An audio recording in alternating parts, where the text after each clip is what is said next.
ಚಿನ್ನದ ಮೇಲಿನ ಆಸೆಗೆ ಯುವಕರ ಸಹವಾಸ ಮಾಡುತ್ತಿದ್ದ ಗೃಹಿಣಿ ಇವಳು ಕೀರ್ತಿ ಅಂತ. ಕೀರ್ತಿಗೆ ಕುಮಾರ್ ಎನ್ನುವ ಗಂಡನಿದ್ದರೂ ಮೋಹನ್ ಎಂಬ ಬೇರೆ ಯುವಕನ ವಿಡಿಯೋ ಕಾಲ್ ಮಾಡಿರುತ್ತಾಳೆ. ಅವಾಗ ಮೋಹನ್ ನನಗೆ ಈಗಲೇ ತೋರಿಸು ಅಂತ ಕೇಳುತ್ತಾನೆ. ಅವಾಗ ಕೀರ್ತಿ ನಾನು ಫ್ರೀಯಾಗಿ ಏನು ಮಾಡುವುದಿಲ್ಲ ಅಂತ ಹೇಳುತ್ತಾಳೆ. ಅವಾಗ ಮೋಹನ್ ನನಗೇನು ಫ್ರೀಯಾಗಿ ಬೇಡ, ಈ ಬಾರಿ ನಾನು ನಿನಗೊಂದು ಒಳ್ಳೆಯ ಗೋಲ್ಡ್ ಗಿಫ್ಟ್ ಕೊಡಲಿದ್ದೇನೆ ಅಂತ ಹೇಳುತ್ತಾನೆ. ಅವಾಗ ಕೀರ್ತಿ ಬೇಗನೆ ತೋರಿಸು ಅಂತ ಹೇಳುತ್ತಾಳೆ. ಅಷ್ಟರಲ್ಲಿ ಅವಳ ಅತ್ತೆ ಕುಸುಮ ಅಲ್ಲಿಗೆ ಬಂದು ಕೀರ್ತಿಯ ಮಾತನ್ನು ಕದ್ದು ಕೇಳಲು ಶುರು ಮಾಡುತ್ತಾಳೆ. ಅವಾಗ ಕೀರ್ತಿ ಮೊದಲೇ ಅಸ್ತಮ ಇದ್ದಂತಹ ಕುಸುಮಗೆ ಮತ್ತಷ್ಟು ಕೆಮ್ಮು ಬರಲೆಂದು ಗ್ಯಾಸ್ ಮೇಲೆ ಮೆಣಸಿನಕಾಯಿಯನ್ನು ಹಾಕುತ್ತಾಳೆ. ಅವಾಗ ಕುಸುಮ ನೀನು ನನ್ನನ್ನು ಕೊಂದೇ ಬಿಡುತ್ತೀಯ ಅಂತ ಕೆಮ್ಮುತ್ತಾ ಹೇಳುತ್ತಾಳೆ. ಅವಾಗ ಕೀರ್ತಿ ನಾನಿಲ್ಲಿ ಕೆಲಸ ಮಾಡುತ್ತಿದ್ದೇನೆ ಅಂತ ಹೇಳಿ ಅವಳಿಗೆ ನೀರು ತಂದು ಕೊಡುತ್ತಾಳೆ. ಮರುದಿನ ಕೆಲಸದಿಂದ ಕುಮಾರ್ ಮನೆಗೆ ಬರುತ್ತಾನೆ. ಅವಾಗ ಕುಸುಮ ಇವಳು ಬೇಕು ಅಂತಾನೆ ನೆನ್ನೆ ಮೆಣಸಿನಕಾಯಿ ಸುಡುತ್ತಿದ್ದಳು, ಇವಳ ನಡತೆಯೇ ಸರಿಯಿಲ್ಲ ಅಂತ ಹೇಳುತ್ತಾಳೆ. ಅವಾಗ ಕೀರ್ತಿ ನನಗೂ ನಿಮ್ಮ ಬೈಗುಳ ಕೇಳಿ ಕೇಳಿ ಸಾಕಾಗಿ ಹೋಗಿದೆ ಅಂತ ಹೇಳುತ್ತಾಳೆ. ಅವಾಗ ಕುಮಾರ್ ನೀನೇ ಅನುಸರಿಸಿಕೊಂಡು ಹೋಗು ಅಂತ ಕುಸುಮಾಗೆ ಹೇಳುತ್ತಾನೆ. ಅವಾಗ ಕೀರ್ತಿ ಇನ್ನೊಮ್ಮೆ ನೀವು ನನ್ನ ತಂಟೆಗೆ ಬಂದರೆ ಸರಿ ಇರುವುದಿಲ್ಲ ಅಂತ ಕುಸುಮಾಳನ್ನು ಬೈಯುತ್ತಾಳೆ.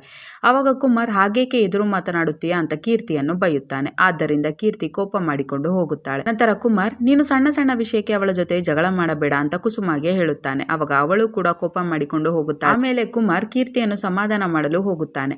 ಆವಾಗ ಕೀರ್ತಿ ನನಗೆ ಈ ಮನೆಯಲ್ಲಿ ಇರಲು ಆಗುತ್ತಿಲ್ಲ, ನಿಮ್ಮ ಜೊತೆಗೆ ಕರೆದುಕೊಂಡು ಹೋಗಿ ಅಂತ ಹೇಳುತ್ತಾಳೆ. ಆವಾಗ ಕುಮಾರ್ ಆದಷ್ಟು ಬೇಗ ಇಲ್ಲಿಂದ ಹೋಗೋಣ ಅಂತ ಹೇಳುತ್ತಾ ಅವಳೊಂದಿಗೆ ಸ್ವರ್ಗ ಸುಖ ಕಾಣುತ್ತಾನೆ. ನಂತರ ಕೀರ್ತಿ ನನಗೆ ಬಂಗಾರದ ಬಳೆಗಳೆಂದರೆ ತುಂಬ ಇಷ್ಟ, ಅವುಗಳನ್ನು ಮಾಡಿಸಿಕೊಡಿ ಅಂತ ಕೇಳುತ್ತಾಳೆ. ಆವಾಗ ಕುಮಾರ್ ಈಗ ಬೇಡ, ಸಾಲ ತೀರಿದ ಮೇಲೆ ಮಾಡಿಸಿಕೊಡುತ್ತೇನೆ ಅಂತ ಹೇಳುತ್ತಾನೆ.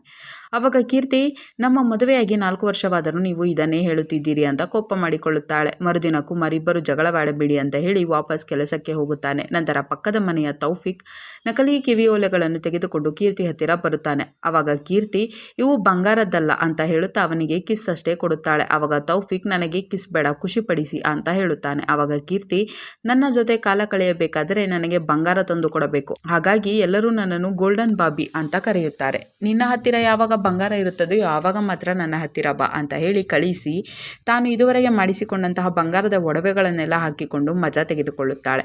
ಆವಾಗ ಮೋಹನ್ ಅಲ್ಲಿಗೆ ಬರುತ್ತಾನೆ. ಆವಾಗ ಕೀರ್ತಿ ಸೆರಗಿನಿಂದ ತನ್ನ ಮುಖ ಮುಚ್ಚಿಕೊಳ್ಳುತ್ತಾ ನನ್ನ ಗಿಫ್ಟ್ ನನಗೆ ಕೊಟ್ಟರೆ ಮಾತ್ರ ಇದನ್ನು ತೆಗೆಯುತ್ತೇನೆ ಅಂತ ಹೇಳುತ್ತಾಳೆ. ಇವಾಗ ಮೋಹನ್ ತಾನು ತಂದ ಬಂಗಾರದ ಇಯರಿಂಗ್ಸ್ ಅನ್ನು ಅವಳಿಗೆ ಕೊಡುತ್ತಾನೆ. ಆವಾಗ ಖುಷಿಯಾದ ಕೀರ್ತಿ ಅವುಗಳನ್ನು ನೋಡುತ್ತಾ ಮೈಮರೆಯುತ್ತಾಳೆ. ಅವಾಗ ಮೋಹನ್ ನೀನು ನನ್ನನ್ನು ಎಷ್ಟು ಕಾಯಿಸುತ್ತೀಯೋ ಅಷ್ಟು ದಂಡ ತೆರಬೇಕಾಗುತ್ತದೆ ಅಂತ ಹೇಳುತ್ತಾನೆ. ಅವಾಗ ಕೀರ್ತಿ ಆಯಿತು ಅಂತ ಹೇಳಿ ಅವನಿಗೆ ಸ್ವರ್ಗ ಸುಖ ತೋರಿಸುತ್ತಾಳೆ. ಅವಾಗ ಗ್ಲಾಸ್ಗೆ ಅವನು ಕಾಲು ತಾಗಿ ಸದ್ದಾಗುತ್ತದೆ. ಹಾಗಾಗಿ ಕುಸುಮ ಅದೇನೆಂದು ನೋಡಲು ಹೊರಗಡೆ ಬರುತ್ತಾಳೆ. ಅವಾಗ ಹೆದರಿದ ಮೋಹನ್ ಅರೆಬತ್ತಲೆಯಾಗಿ ಅಲ್ಲಿಂದ ಓಡಿ ಹೋಗುತ್ತಾನೆ. ಅದನ್ನು ನೋಡಿ ಕೋಪಗೊಂಡ ಕುಸುಮ ಅವನು ಯಾರು, ಇಲ್ಲಿಗೇಕೆ ಬಂದಿದ್ದ ಅಂತ ಕೀರ್ತಿಯ ಮೇಲೆ ಕೈ ಮಾಡುತ್ತಾಳೆ. ಆವಾಗ ಕೀರ್ತಿ ಅವನು ಕಳ್ಳನಿರಬೇಕು, ಇನ್ನೊಮ್ಮೆ ನೀವು ನನ್ನ ಮೇಲೆ ಕೈ ಮಾಡಿದರೆ ನಾನು ಮಾತ್ರ ಸುಮ್ಮನಿರುವುದಿಲ್ಲ ಅಂತ ಹೆದರಿಸಿ ಕುಮಾರ್ಗೆ ಕಾಲ್ ಮಾಡಿ ಅಮ್ಮ ನನ್ನ ಮೇಲೆ ಸುಳ್ಳು ಅಪವಾದ ಹೊರಿಸುತ್ತಿದ್ದಾಳೆ, ಇನ್ಮೇಲೆ ನನಗಿಲ್ಲಿ ಇರಲು ಆಗುವುದಿಲ್ಲ ಅಂತ ಹೇಳಿದರೆ ಈ ಕಡೆ ಕುಸುಮ ಕುಮಾರ್ಗೆ ಕಾಲ್ ಮಾಡಿ ಕೀರ್ತಿಯ ನಡತೆ ಸರಿಯಿಲ್ಲ, ಇವತ್ತು ಒಬ್ಬ ಯುವಕ ಅವಳ ರೂಮ್ನಿಂದ ಓಡಿ ಹೋಗುತ್ತಿರುವುದನ್ನು ನಾನೇ ನೋಡಿದ್ದೇನೆ ಅಂತ ಹೇಳುತ್ತಾಳೆ. ಆವಾಗ ಕುಮಾರ್ ಅವನು ಕಳ್ಳನಿರಬೇಕು ಅಂತ ಕುಸುಮಗೆ ಹೇಳುತ್ತಾನೆ. ಆವಾಗ ಕುಸುಮ ಅವನು ಕಳ್ಳನಾಗಿದ್ದರೆ ಅವಳ ರೂಮಿನಿಂದ ಬಟ್ಟೆ ಇಲ್ಲದೆ ಏಕೆ ಓಡಿ ಹೋಗುತ್ತಿದ್ದ, ನೀನು ಅಲ್ಲಿಯ ಕೆಲಸ ಬಿಟ್ಟು ಬೇಗನೆ ಮನೆಗೆ ಬಾ ಅಂತ ಹೇಳುತ್ತಾಳೆ. ಆವಾಗ ಕುಮಾರ್ ಇಲ್ಲಿ ಅಪ್ಪನ ಅಂಗಡಿ ಇದೆ, ಅಷ್ಟಕ್ಕೂ ನನ್ನ ಮೇಲೆ ತುಂಬಾ ಸಾಲವಿದೆ, ನನಗೆ ಎಲ್ಲವನ್ನು ಬಿಟ್ಟು ಬರಲು ಆಗುವುದಿಲ್ಲ ಅಂತ ಹೇಳುತ್ತಾನೆ. ಆವಾಗ ಕುಸುಮ ನೀನು ಏನು ಬೇಕಾದರೂ ಮಾಡು, ಆದರೆ ನಾನು ಮಾತ್ರ ಸುಮ್ಮನಿರುವುದಿಲ್ಲ ಅಂತ ಹೇಳುತ್ತಾಳೆ. ಮರುದಿನ ಪಕ್ಕದ ಮನೆಯ ಗೋಪಿ ಬಂದು ಗೋಲ್ಡನ್ ರಿಂಗ್ ತೆಗೆದುಕೊಂಡು ಕೀರ್ತಿ ಹತ್ತಿರ ಬರುತ್ತಾನೆ. ಆವಾಗ ಕೀರ್ತಿ ಅದನ್ನು ನೋಡಿ ತುಂಬ ಖುಷಿ ಪಡುತ್ತಾಳೆ. ಅದೇ ಸಮಯಕ್ಕೆ ಕುಸುಮ ಅಲ್ಲಿಗೆ ಬಂದು ನೀನೇಕೆ ಇಲ್ಲಿಗೆ ಬಂದಿದ್ದೀಯ ಅಂತ ಗೋಪಿಯನ್ನು ಕೇಳುತ್ತಾಳೆ. ಆವಾಗ ಗೋಪಿ ನಿಮ್ಮ ಯೋಗಕ್ಷೇಮ ವಿಚಾರಿಸಿಕೊಂಡು ಹೋಗಲು ಬಂದಿದ್ದೇನೆ ಅಂತ ಹೇಳುತ್ತಾನೆ. ಆವಾಗ ಕುಸುಮ ನಾವಿಲ್ಲಿ ಚೆನ್ನಾಗಿದ್ದೇವೆ, ನೀನಿನ್ನೂ ಹೋಗಬಹುದು ಅಂತ ಹೇಳುತ್ತಾಳೆ. ಆವಾಗ ಗೋಪಿ ತಾನು ತಂದ ರಿಂಗ್ ವಾಪಸ್ ತೆಗೆದುಕೊಂಡು ಹೋಗುತ್ತಾನೆ. ಆವಾಗ ಕೀರ್ತಿಗೆ ಕುಸುಮ ಮೇಲೆ ಮತ್ತಷ್ಟು ಕೋಪ ಬರುತ್ತದೆ. ನಂತರ ಕೀರ್ತಿ ಮತ್ತಷ್ಟು ಒಡವೆಗಾಗಿ ಪಕ್ಕದ ಮನೆಯ ಮನೀಶ್ಗೆ ಕಾಲ್ ಮಾಡುತ್ತಾಳೆ. ಆವಾಗ ಮನೀಶ್ ನಿಮ್ಮ ಮನೆಯಲ್ಲಿ ಕುಸುಮ ಇರುತ್ತಾರೆ, ಅಲ್ಲಿ ಬಂದರೂ ಏನೂ ಪ್ರಯೋಜನವಿಲ್ಲ ಬಿಡು ಅಂತ ಹೇಳುತ್ತಾನೆ. ಆವಾಗ ಕೀರ್ತಿ ಕುಸುಮ ಮೇಲೆ ಮತ್ತಷ್ಟು ಕೋಪಗೊಂಡು ಅವಳ ರೂಮಿಗೆ ಹೋಗಿ ಕಿಚ್ಚದಲ್ಲಿ ಮೆಣಸಿನಕಾಯಿ ಹಾಕಿ ಹೊಗೆ ಏಳುವಂತೆ ಮಾಡುತ್ತಾಳೆ. ಆವಾಗ ಕುಸುಮಗೆ ವಿಪರೀತ ಕೆಮ್ಮು ಹತ್ತುತ್ತದೆ. ನಂತರ ಕೀರ್ತಿ ಅವಳಿಗೆ ನೀರು ಕೊಟ್ಟು ಕಾಪಾಡುತ್ತಾಳೆ. ಮರುದಿನ ಕುಮಾರ್ ಮನೆಗೆ ಬರುತ್ತಾನೆ. ಆವಾಗ ಕುಸುಮ ಇವಳು ನಿನ್ನೆ ನನ್ನನ್ನು ಕೊಂದೇ ಬಿಡುತ್ತಿದ್ದಳು ಅಂತ ಹೇಳುತ್ತಾಳೆ. ಆವಾಗ ಕೀರ್ತಿ ನಾನು ನಿಮ್ಮನ್ನು ಕೊಲ್ಲುವುದೇ ಆಗಿದ್ದರೆ ಸೇವೆಗೆ ಮಾಡುತ್ತಿದ್ದೆ ಅಂತ ಕೇಳುತ್ತಾಳೆ. ಆವಾಗ ಬೇಜಾರಾದ ಕುಮಾರ್ ಕೀರ್ತಿ ಏನನ್ನಾದರೂ ಮಾಡಿಕೊಳ್ಳಲಿ, ಅವಳ ತಂಟೆಗೆ ಹೋಗಬೇಡಿ ಅಂತ ಕುಸುಮಗೆ ಬೈಯುತ್ತಾನೆ. ಮರುದಿನ ಕೀರ್ತಿ ಕುಸುಮ ಎದುರಲ್ಲೇ ಮೋಹನ್ಗೆ ಕಾಲ್ ಮಾಡಿ ಮನೆಗೆ ಯಾವಾಗ ಬರುತ್ತೀಯಾ ಅಂತ ಕೇಳುತ್ತಾಳೆ. ಆವಾಗ ಮೋಹನ್ ನಿಮ್ಮ ಮನೆಯಲ್ಲಿ ನಿನ್ನ ಅತ್ತೆ ಇದ್ದಾಳೆ, ಬೇಡ ಅಂತ ಹೇಳುತ್ತಾನೆ. ಆವಾಗ ಕೀರ್ತಿ ನಾನು ಅವಳಿಗೆ ಬೇರೆ ವ್ಯವಸ್ಥೆ ಮಾಡಿದ್ದೇನೆ, ನೀನು ರಾತ್ರಿ ಬಾ ಅಂತ ಹೇಳುತ್ತಾಳೆ. ನಂತರ ಮೋಹನ್ ಕಿಟಕಿಯಿಂದ ಹಾರಿ ಒಳಗಡೆ ಬಂದು ಕೀರ್ತಿಗೆ ಗೋಲ್ಡನ್ ಚೈನ್ ಗಿಫ್ಟ್ ಮಾಡುತ್ತಾನೆ.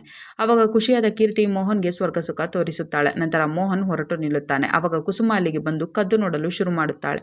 ಆವಾಗ ಕೀರ್ತಿ, ನೀನು ನೆಕ್ಸ್ಟ್ ಟೈಮ್ ಬರುವಾಗ ನನಗೆ ಬಂಗಾರದ ಬಳೆಗಳನ್ನು ತರಬೇಕು ಅಂತ ಹೇಳುತ್ತಾಳೆ. ಆವಾಗ ಮೋಹನ್, ಅವು ತುಂಬ ಕಾಸ್ಟ್ಲಿ ಅಂತ ಹೇಳುತ್ತಾನೆ. ಆವಾಗ ಕೀರ್ತಿ, ನೀನು ನೆಕ್ಸ್ಟ್ 1 ತಿಂಗಳವರೆಗೆ ಏನು ತರಬೇಡ, ಆಮೇಲೆ ಬಳೆಗಳನ್ನು ತೆಗೆದುಕೊಂಡು ಬಾ ಅಂತ ಹೇಳುತ್ತಾಳೆ.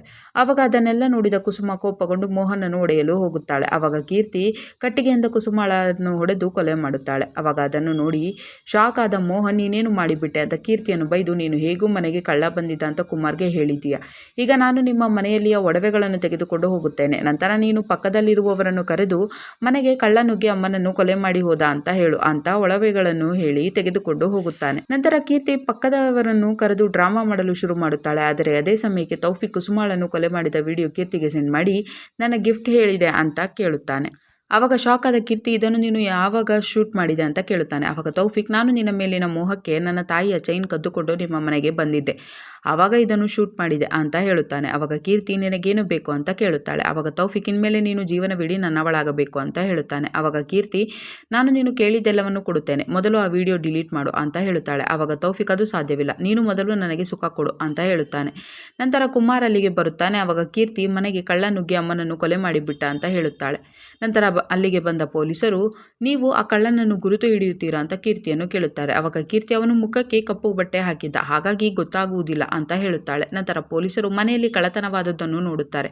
ಮರುದಿನ ಕುಮಾರ್ ಹಾಗೂ ಕೀರ್ತಿ ಮಲಗಿರುವಾಗ ತೌಸಿಫ್, ಈಗನೇ ಮೇಲೆ ಬಾ, ಇಲ್ಲದಿದ್ದರೆ ನಾನೇ ಕೆಳಗಡೆ ಬರುತ್ತೇನೆ ಅಂತ ಕೀರ್ತಿಗೆ ಮೆಸೇಜ್ ಮಾಡುತ್ತಾನೆ. ಆವಾಗ ಕೀರ್ತಿ ಎದ್ದು ಹೋಗಲು ನೋಡುತ್ತಾಳೆ. ಆವಾಗ ಎಚ್ಚರವಾದ ಕುಮಾರ್, ಎಲ್ಲಿಗೆ ಹೊರಟಿದ್ದೀಯಾ ಅಂತ ಕೇಳುತ್ತಾನೆ. ಆವಾಗ ಕೀರ್ತಿ ವಾಶ್ರೂಮ್ಗೆ ಅಂತ ಹೇಳಿ ಟೆರಸ್ ಮೇಲೆ ಹೋಗಿ ಮನೆಯಲ್ಲಿ ಕುಮಾರ್ ಇದ್ದಾನೆ, ಈಗೇಕೆ ಬಂದಿದ್ದೀಯಾ ಅಂತ ತೌಫಿಕ್ನನ್ನು ಬೈಯುತ್ತಾಳೆ.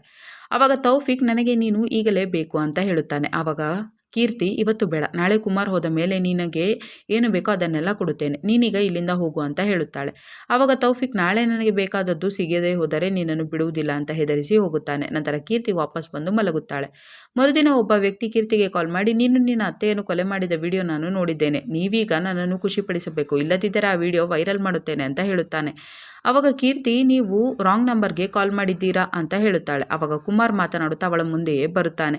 ನಿನ್ನೆಯ ದಿನ ಕುಮಾರ್ ತೌಫಿಕ್ ಹಾಗೂ ಕೀರ್ತಿ ಮಾತನಾಡುತ್ತಿದ್ದುದನ್ನು ಕೇಳಿ ಕೀರ್ತಿ ಮೊಬೈಲ್ಗೆ ಅವನು ಕಳುಹಿಸಿದ ವಿಡಿಯೋವನ್ನು ನೋಡಿರುತ್ತಾನೆ. ಕೊನೆಗೆ ಕುಮಾರ್, ನೀನು ನಿನ್ನ ಆಸೆ ತೀರಿಸಿಕೊಳ್ಳಲು ನನ್ನ ತಾಯಿಯನ್ನು ಬಲಿ ಕೊಟ್ಟೆ ಅಂತ ಕೀರ್ತಿಯನ್ನು ಬೈಯುತ್ತಾ ಪೊಲೀಸರಿಗೆ ಒಪ್ಪಿಸುತ್ತಾನೆ. ಕತೆ ಇಲ್ಲಿಗೆ ಮುಗಿಯುತ್ತದೆ. ಈ ವಿಡಿಯೋವನ್ನು ಪೂರ್ತಿ ನೋಡಲು ಶಿಮಾರು ಟಿವಿ ಎಂಬ ಯೂಟ್ಯೂಬ್ ಚಾನಲಲ್ಲಿ ಸೋನಾ ಬಾಬಿ ಎಂದು ಹುಡುಕಿ ನೋಡಬಹುದು.